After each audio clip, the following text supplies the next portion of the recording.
मुलजिमों को अरेस्ट किया है आकाश कासा और नितेश सिंटी।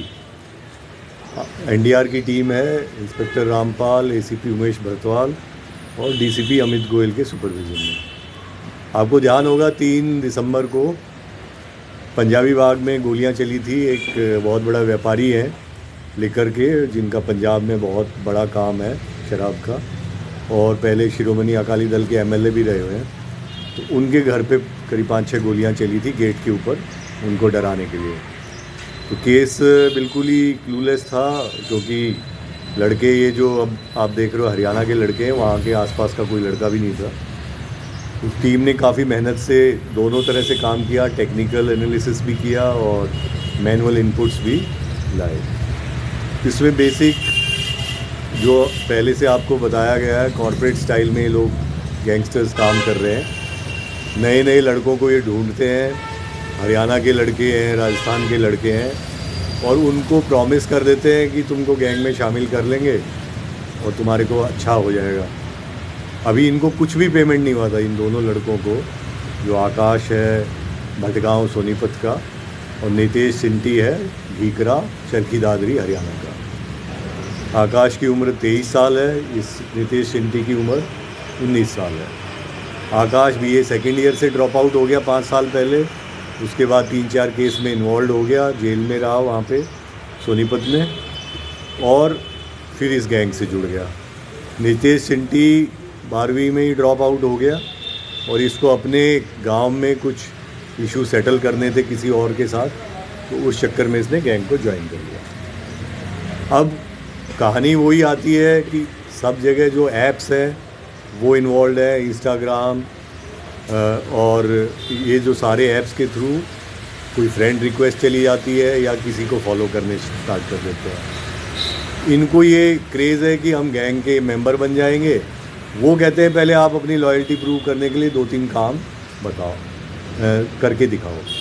अब इस केस में भी इनको नहीं पता कहाँ पे गोली चल रही है, वो आदमी का प्रोफाइल क्या है, उससे कितना इन्होंने एक्सटॉर्शन मांगा हुआ है, कितने पैसे की डिमांड है, इनको कुछ नहीं पता है। They are merely foot soldiers कि तुमको ये एड्रेस दे दिया, ये लोकेशन दे दी, तुमको जाके गोली चलानी है। उससे पहले लॉजिस्टिक्स के लिए भी इनको ये नहीं पता कि मोटरसाइकिल किसने अरेंज की है, दोनों पिस्टल किसने अरेंज की है।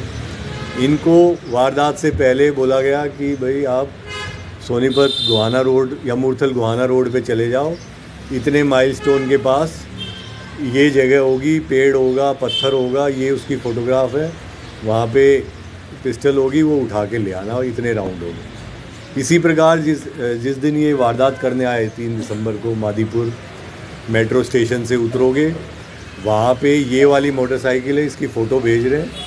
इस मोटरसाइकिल को आप उठा लेना, वहीं पे चाबी पास में रखी हुई है, छुपा के उस चाबी को स्टार्ट करके उस जगह पे चले जाना। एहतियात के तौर पे इतने लेयर्स ये यूज़ कर रहे हैं कि वहाँ जाने से पहले फिर ऑटो करोगे, ऑटो से फिर बीच में चेंज करोगे, वापसी में भी वारदात के बाद 500 मीटर के बाद ऑटो को छोड़ोगे, फिर दूसरा ऑटो करोगे, फिर तीसरा ऑटो करोगे, फिर बस करोगे, फिर मेट्रो करोगे, ताकि पुलिस भी जो है सीसीटीवी फुटेज खंगालती परेशान हो जाए, लेकिन कोई सुराग ना मिले। इसीलिए मैं कहूँगा कि बहुत ही काबिल तारीफ़ ये है जो टीम ने जो काम किया है, कि बिल्कुल क्लूलेस था। इनिशियली हमें वेस्ट डिस्ट्रिक्ट की टीम के साथ मिलके काम किया था, सीसीटीवी फुटेज वगैरह उनके साथ देखे थे। उसके लिए डीसीपी चित्र और डीसीपी अमित ने काफ़ी कोऑर्डिनेशन से काम किया था, लेकिन फिर वो आगे जाके डेड एंड आ जाते हैं कि क्योंकि ये इतनी बार बदलते हैं अपने मीन्स ऑफ ट्रांसपोर्ट को कि आगे जाने में मुश्किल हो जाती है। तो जैसा मैं बता रहा था कि ये दोनों तो हैं फुट सोल्जर। अब हम आगे लेयर्स पे काम कर रहे हैं। आगे जो इंटरनेशनल लिंक्स हैं वो गोल्डी बरार, लॉरेंस बिश्नोई, और उनके जो मीडियम लेवल के लिंक्स हैं वो दिल्ली में जो गोगी वाले गैंग है और बॉक्सर वाला गैंग है, वो लोग हैं। अब इनके पास, दोनों के पास एक ही आदमी फ़ोन कर रहा है, अलग अलग इंस्टा आईडी, अलग अलग अपने नाम से। किसी को कह रहा है कि मैं राधे कृष्ण बोल रहा हूँ, कहीं पे कुछ बोल रहा है, और इन दोनों को मिलवाता है। ये दोनों आपस में एक दूसरे को जानते भी नहीं हैं। वारदात से महज 2-4-5-7 दिन पहले इनको मिलवाया गया। फिर ये एक जगह इनको ठहराया गया। उसके बाद जैसा बताया लॉजिस्टिक्स अलग अलग जगह से अरेंज कराया गया।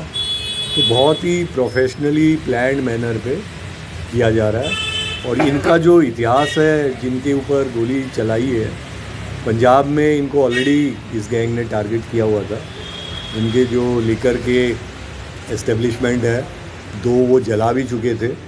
और अब इनको ये लग रहा था कि ये दिल्ली में रह रहे हैं तो सेफ़ है, वो मैसेज भेजने के लिए इन्होंने कहा, क्योंकि पंजाब वाले केसेस में शायद अभी वर्कआउट नहीं हुए थे कि पंजाब में कौन है।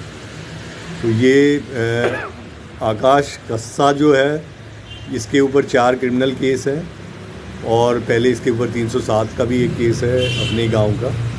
उसके बाद पिछले 5 साल से ये कोई काम नहीं कर रहा है। इसको पैसे की सख्त ज़रूरत थी। इसको ये कहा गया कि तू ये काम करेगा तो तेरी जो फाइनेंशियल हालत, इसके बच्चे भी हैं 2, कि उन सब का परवरिश वगैरह में तेरे को आसानी होगी। और नितेश चिंटी जो है, इसका जो मैंने बताया गांव में राइवलरी है। तो ये केवल कि तू पहले हमारे कहने पे गोली चला के आ जा, उसके बाद हम तेरे को सपोर्ट करेंगे, फाइनेंशियली भी सपोर्ट करेंगे। आज तक इन दोनों को एक भी पैसा, जो इनका वर्जन है, अभी तक कोई पैसा नहीं मिला है कि तेरा ध्यान रखेंगे बस। तो वो है।